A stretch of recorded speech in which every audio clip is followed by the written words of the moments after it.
Akurasi passingnya mengajar dan tendangan keras. Netizen meminta PSSI untuk membatalkan naturalisasi pemain FC Utrecht, Ula Romeni gara-gara sikapnya terhadap gelandang timnas Indonesia, Ivar Jenner. Ula Romeni menjadi salah satu pemain keturunan yang diharapkan bisa segera bergabung dengan timnas Indonesia.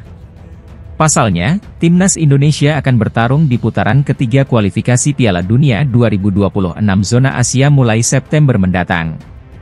Kehadiran Ula Romeni dianggap menjadi salah solusi lini depan skuad Garuda yang sejauh ini belum cukup memuaskan pelatih Shin Tae-yong. Terlebih, Jay Itzes dan kawan-kawan bergabung di grup C yang diisi kekuatan sepak bola Asia seperti Jepang, Australia, Arab Saudi, Bahrain, dan Cina. Namun, sampai saat ini PSSI belum mengonfirmasi bahwa pihaknya sudah mengurus naturalisasi pemain berusia 24 tahun tersebut. Di tengah riuhnya soal naturalisasi Ula Romeni, netizen justru tiba-tiba menolaknya karena dianggap tidak menghargai Ivar Jenner. Akun TikTok 3M1G0 membagikan sebuah cuplikan video pertandingan uji coba pramusim FC Utrecht melawan Al Rayyan, Kamis 18 Juli. Cuplikan video itu memperlihatkan Ula Romeni yang membalas tos rekan-rekannya setelah berhasil mencatatkan namanya di papan skor. Namun dalam video tersebut, Ula Romeni justru tidak membalas ajakan tos dari Ivar Jenner yang mengenakan jersey bernomor punggung 43. Dia hanya mengelap tangannya di bagian paha sebelah kanan dan terus berjalan untuk menghampiri rekan-rekannya yang lain. Pada pertandingan tersebut, FC Utrecht membungkus kemenangan dengan skor 4-1 dan Ula Romeni mencetak 2 gol. Sikap Ula Romeni tersebut diprotes oleh netizen yang menilai Ivar Jenner seperti tidak dihargai. Bahkan, beberapa di antaranya meminta agar PSSI tidak usah menaturalisasi Ula Romeni. Tolak naturalisasi Ula Romeni, tulis akun TikTok Astra Jingga. Tadek berharap dengan Ula Romeni di sana masih banyak yang membela Indo dengan ketulusan hati dan cinta, tulis akun TikTok David Wahyudi. Sudah waktunya melupakan Ula Romeni, sudah ada Jens Raven dan Rafael dari timnas U16, tulis akun TikTok Ketek Lumine. Kita juga enggak berharap Romeni udah ada Raven, tulis akun TikTok MHMMD Ikhlasul Amal. Memang dari awal gak dukung Ula JD naturalisasi, tulis akun TikTok BGKT. Sampai saat ini, memang belum ada konfirmasi keduanya soal hal ini. Namun yang pasti, Ula Romeni dan Ivar Jenner merupakan pemain berdarah Indonesia yang sangat potensial dan berbakat.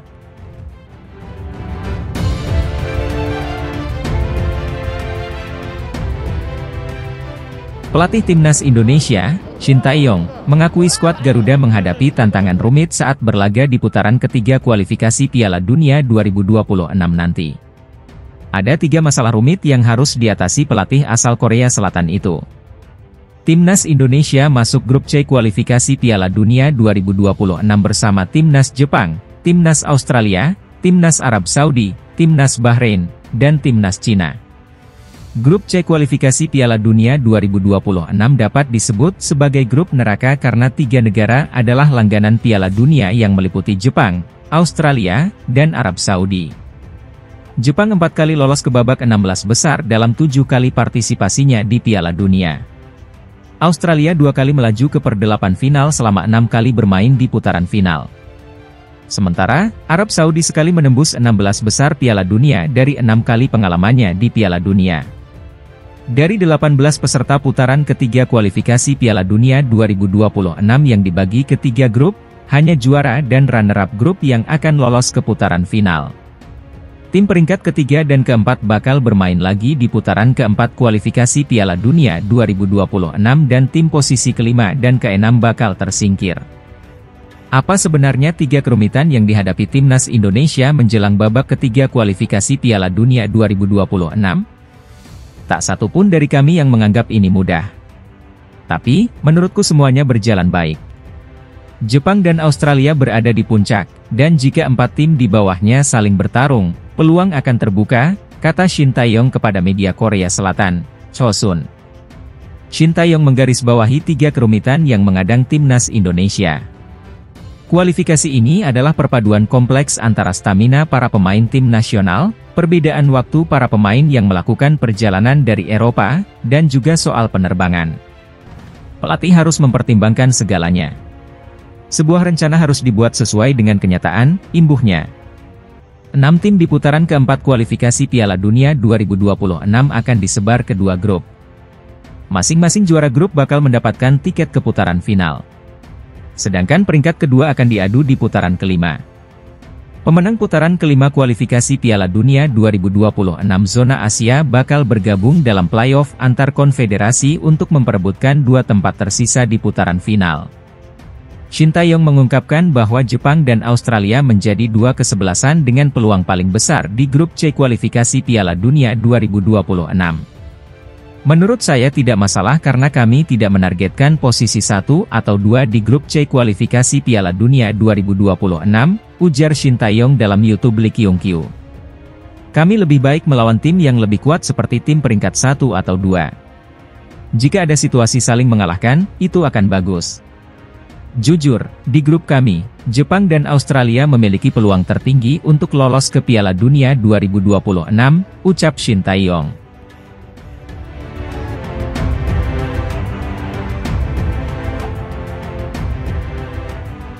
Shin Tae-yong bicara soal persiapan jelang 2 laga perdana putaran ketiga kualifikasi Piala Dunia 2026.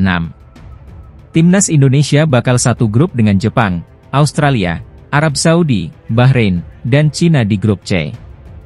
Anak asuh Shin Tae-yong bakal membuka petualangannya di putaran ketiga pada September 2024. Timnas Indonesia bakal bertandang lebih dahulu ke markas Arab Saudi pada Kamis, 5 September 2024. 5 hari berselang, barulah Timnas Indonesia bakal menjamu Australia. PSSI bakal menunjuk Stadion Gelora Bung Tomo, Surabaya sebagai kandang Timnas Indonesia saat jumpa Australia.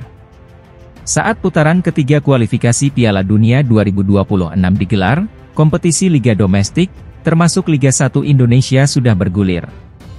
Karena itu, Shin Tae-yong mengaku bahwa persiapan jangka panjang tidak akan memungkinkan untuk Timnas Indonesia. Pelatih asal Korea Selatan bakal memulai persiapan pada 2 September 2024. Ya seperti kita tahu ya, maksudnya, kita tidak bisa kumpul atau kita bisa mengadakan TC selain FIFA Matchday, ucap Shin Tae-yong kepada awak media, Kamis, 25 Juli 2024. Jadi pastinya kita akan berkumpul tanggal 2 September, itu FIFA Matchday, kata pelatih asal Korea Selatan itu. Singkatnya persiapan membuat Shin Tae-yong bicara soal kondisi pemain Timnas Indonesia saat ini. Pelatih asal Korea Selatan berharap para pemainnya dalam kondisi baik bersama klubnya masing-masing. Saat ini para pemain sedang latihan di tim masing-masing juga, ujar Shin Tae-yong. Dan sedang kondisinya sedang baik-baik semua, tutur pelatih berusia 53 tahun tersebut. Rizky Ridho dan kawan-kawan melangkah ke ronde ketiga usai keluar sebagai runner-up grup F putaran kedua kualifikasi Piala Dunia 2026 zona Asia. Timnas Indonesia lolos dengan koleksi 10 poin, tertinggal 8 poin dari Irak. Pada 2 pertandingan terakhir di grup F, Timnas Indonesia mencatatkan 1 kekalahan dan sekali kemenangan.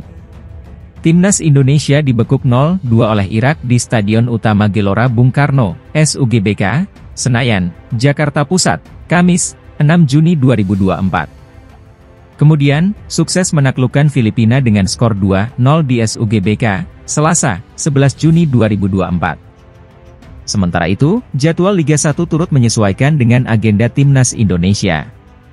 Liga 1 2023-2024 bakal digelar mulai 9 Agustus 2024.